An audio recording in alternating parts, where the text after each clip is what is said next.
And in our prayer we say, "O Allah, thou art the king. There is no God but you." So this man, in his extreme devotion, he frightened Iraq because Iraq the leadership was socialist. They're Muslims, but Iraq and Syria, socialists. The Ba'ath Party in power. So what did America do? America said, Saddam,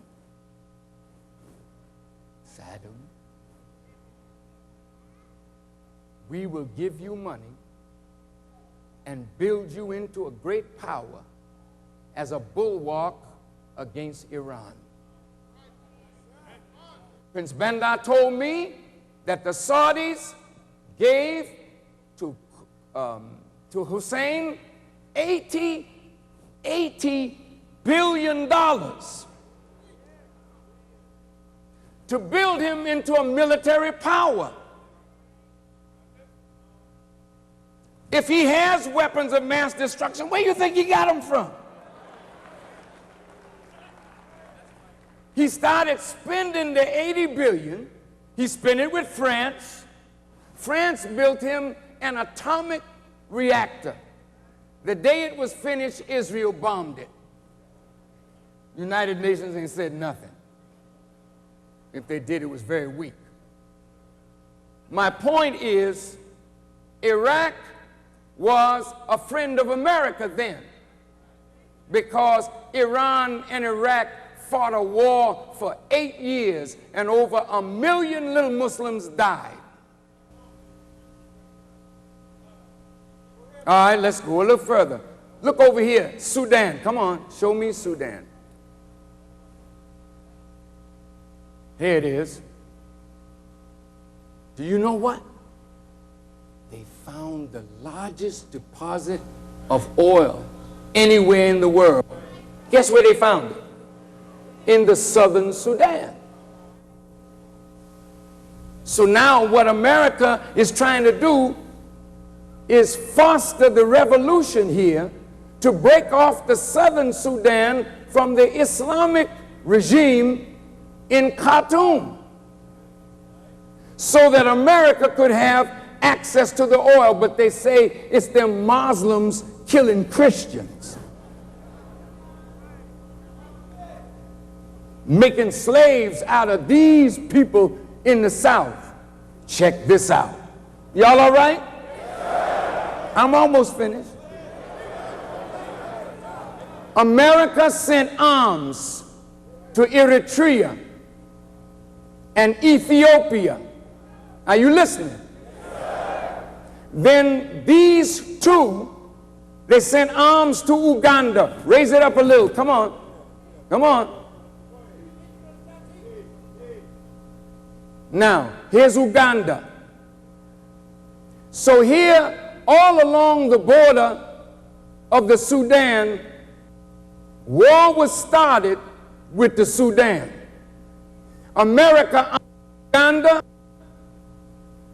Ethiopia, and Eritrea. But something happened. Eritrea started using her weapons of war against Ethiopia and vice versa. So they couldn't give Sudan the trouble that America wanted. America is something. You don't know these things because you don't travel, and you don't know these things because you're not interested, and you don't know these things because foreign policy is not for the common American, and that we have to change.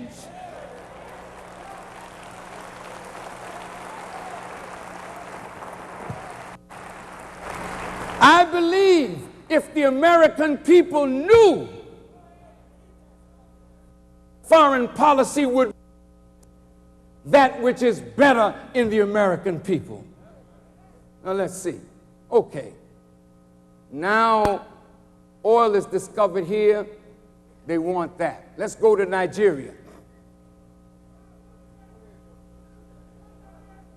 Now there's some sweet oil here. Do you know what America tried to do? Tried to separate, I think it's the eastern region, and call it Biafra, which sparked a civil war in Nigeria, causing thousands upon thousands of lives to be lost because of American foreign policy. Are you listening to me? I ain't finished. Let's go back to Afghanistan.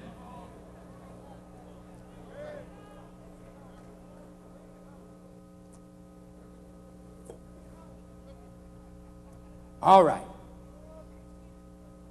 Now let's go up a little higher. Come on, come on. Move a little higher, right in here. See this place called Baku?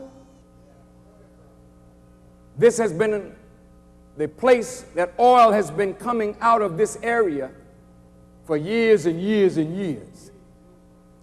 But the Soviet Union had control of the oil in Kazakhstan, in Uzbekistan, and in Tajikistan. All this area the Soviet Union had. Now America, really something foreign policy. Let me go. Have you ever heard of Zbigniew Brzezinski? I know you didn't. You all heard of Shaq though. The great Shaquille O'Neal. John Sally, but we don't know Zbigniew.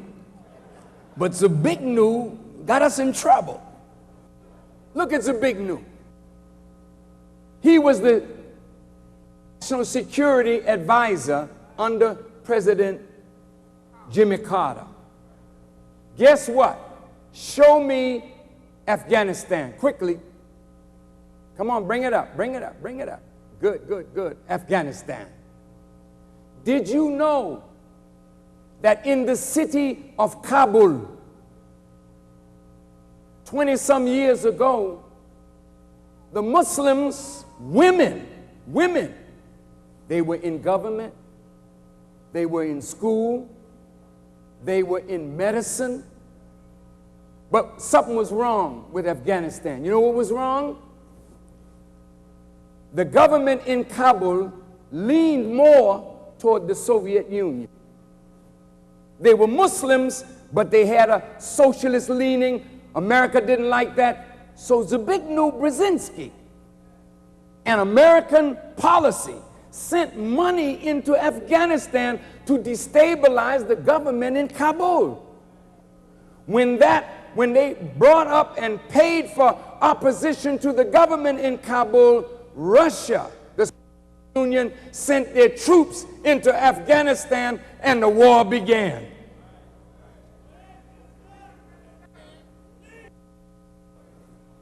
When the war started, Osama bin Laden was in Arabia growing up. He loves Islam. He loves Muslims. He sees the Soviet Union taking over Afghanistan. Now there's war in Afghanistan to get the Soviet Union out. America says, we're going to back those Muslim mujahideen. So American money, American weapons, trained them, and they drove the Soviet Union out after 10 years of war, which left Afghanistan now in ruins. Then they were looking to America to help them, and America backed out and left them in that condition, and a civil war broke out right there in Afghanistan. This is all truth. The country is already in ruins. Now a civil war. Now you got the Taliban. So the Taliban comes to power. They want a pure Islamic State, whatever that is, which we're all searching, to find out what that is. And everybody's trying to represent what that is. And I think some of them mean well, but boy, I wouldn't want to live in no state like that. And I'm a Muslim. I think my wife would kill me if I put her in a burqa, put a tent on her and say, come on, you walk behind me, cover your face. I don't want to see nothing.